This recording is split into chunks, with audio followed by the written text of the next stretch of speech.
Welcome to this Zentangle Quickie. My name is Heather Hartwick Gladden. I'm a Certified Zentangle Teacher, and today we're going to look at Zenith. I'm going to be working on a 2x2 bijou tile, so that way if I do it on a bigger tile, it'll take a little bit longer, and we just want to kind of get the basic idea of how to do this, along with the step outs. So, and the step outs are in the comment, or the description, excuse me. And we'll go ahead and get started. Now this is a line tangle or a border tangle, whichever you want to think about it. And hence the name, it goes in a line. And you can use it on a border. So a border or, a string line. I'm going to just draw it straight across. It is one that you could curve it. But we're just going to kind of stick with the basics of it for now. Now this one starts with a series of curved lines. So I'm going to draw the curved lines kind of going down like this. And they're connected. I'm going to take it right off the page there. So they're connected. I did it in one stroke. You don't have to do that. You could draw your curved line, stop. That way if you need to adjust your hand or whatnot, you can feel free to do that. So once you have this row, and I like to also keep them a little bit on the deep side, and you'll see why in a minute. This is one that, definitely play with and see how it works for you. I'm going to start my second line. We're going to do the same thing. We're going to draw a series of curved lines just going the other direction and starting from the middle. So here's curved line, 1. I'm going to start in the middle here, and I'm taking it to the middle of the next curved line. And again, and again, and then off the page. And then this one almost just can fit. Now, the reason I said I kind of like them a little bit deep is when we're drawing the curve line, it is kind of helpful, but you can go back and make the lines touch. So the end of the curve line touching the other curved line. But like I said, we can fix those afterwards. All right. So those are the first two steps. Now, next step is, as you see, where the curved lines go down. A lot of this is going to be what I call rinse and repeat. So we're doing like we did with the curved lines, on one side, then flipping it, doing it on the other side. So now, taking a look at where these curved lines go in, we're going to draw, and this can be a little bit curved or it can be straight. It is up to you. We're going to draw essentially two straight lines, making like a V, or this one would be an A without the center thing, like so. And again, you can, stop your pen and then, go back down, but we're just kind of connecting those two curves. And that's about all that will fit there and here. And then, as I mentioned, flipping the tile or your paper, whatever you're working on. And same thing in the other direction.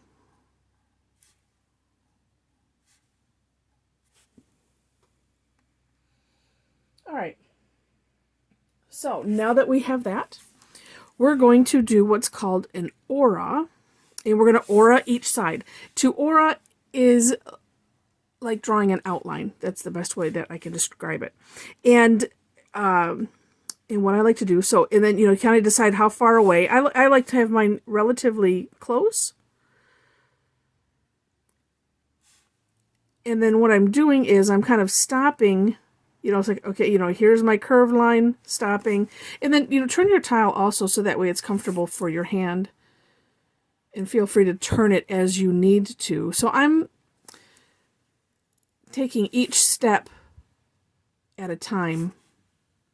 And like I said, and drawing the aura. I don't know why, but I had thought previously that, the aura had to be in one motion, essentially. So when you have one side done, then flip your tile over, and same thing on the other side. But especially where there's like corners like this, where there is a place to stop, I've been finding that it makes it a lot more neater to, to kind of just stop for a minute, take a look, And again, flipping the tile is also key, because what we want in Zentangle is for your hand to feel comfortable. The reason that Zentangle was created was to teach meditation through art. And so if we're uncomfortable, that's going to hinder that. So that's why we flip the tile. And again, just, find where your hand is comfortable and go with it. All right. So now that we have this aura, we're going to draw some little solid orbs, or a lot of times they'll call them pearls. And actually, I'm going to start in the middle for no reason, but just a little solid dot. That one's a little bit big, but that's okay. Now I'm just going to stick with that. Oops. And we're going to do that in every crevice. So we have our little peak, it looks like a mountain here, but so we're going to put these little orbs in these corners. Actually, you really could think of it too as on either side of the curved line.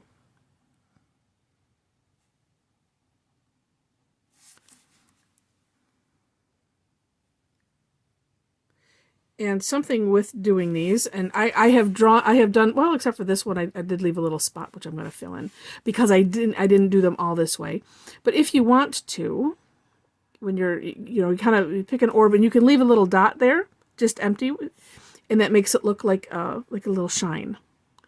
So that's something that you can do if you want. And if you decide afterwards that, hey, I really like that idea, you can always go back with a white jelly roll or something and put a little dot in them if you wanted to add that. Sometimes I like to do that, and then sometimes I just like to have them like this, just solid. And that's what's fun about Zentangle, is we get to choose. Now I'm making, oops, I missed one over here. Got them all. All right. Then next step is we're going to aura again. And this time it's a little, we want to incorporate these new little orbs in our aura. So that just makes for a couple extra little, little bumps in there. Things to pay attention to, I suppose.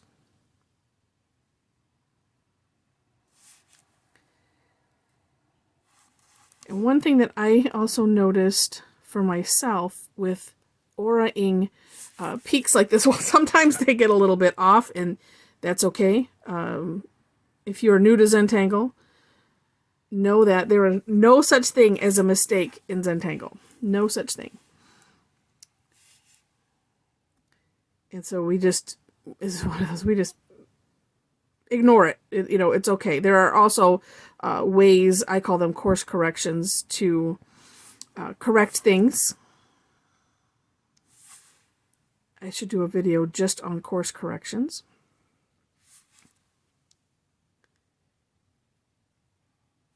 That would be a good idea. The peak, so aura-ing, that's where I started down this road. Aura-ing, a point like this, I always have a little bit of issue because I never want to go past it far enough. Oops, right there on the edge. So it's one of those things, just be careful when you're coming to the peaks like that, because for me, it feels like I have to go a lot further than normal. And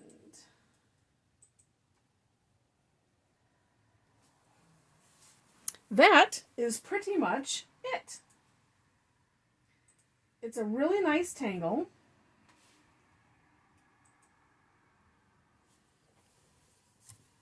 Just as a neat border. Now, for some shading ideas, lots of things you can do. You can, well, actually, let's see, and I say, how do I want to shade this?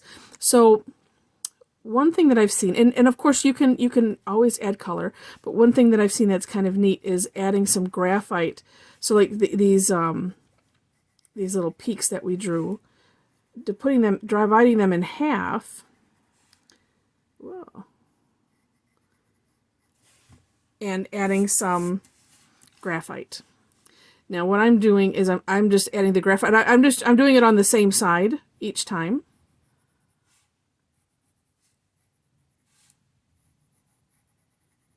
And then I will take the tortillon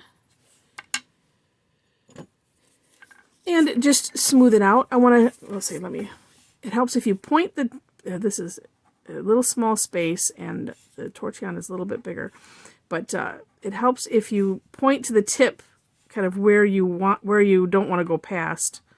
But on here, it's so small that I don't want to go past anything. I just want to kind of blur it in there. And even that is helping. I'm just lightly touching it.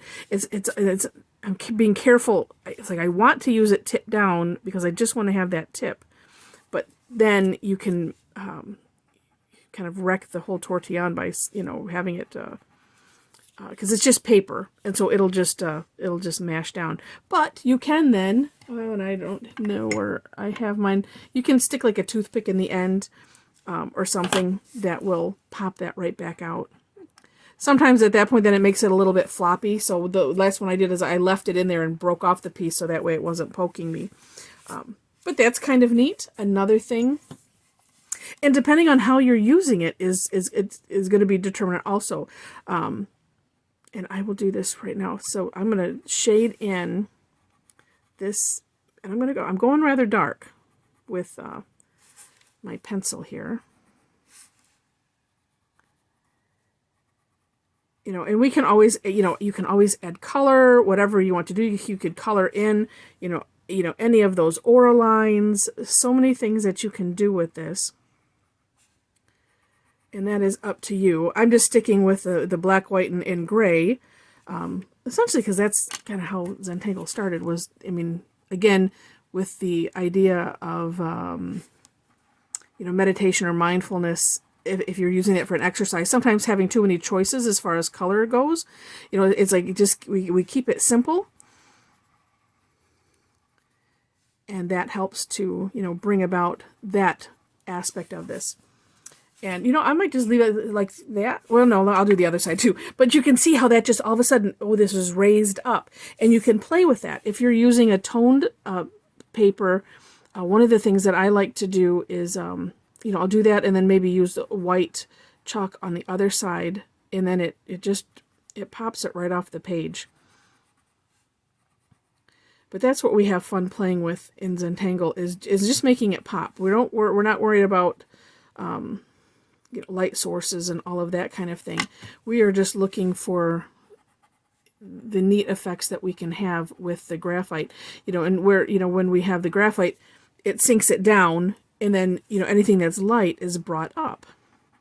So kind of playing with the different shades of gray that you can come with. That's why I put it real dark on the outside of here, because what I wanted to do was have the effect of, just raising that up off of the page, and I think it has done that. So with that, I hope you enjoyed this Zentangle Quickie session. If you did, I appreciate any thumbs ups, the likes and, comments, share it, all of that kind of thing. In the description, again, are the step outs for this, and also ways that you can connect if you want to have more fun tangling. All right, thanks, and happy tangling.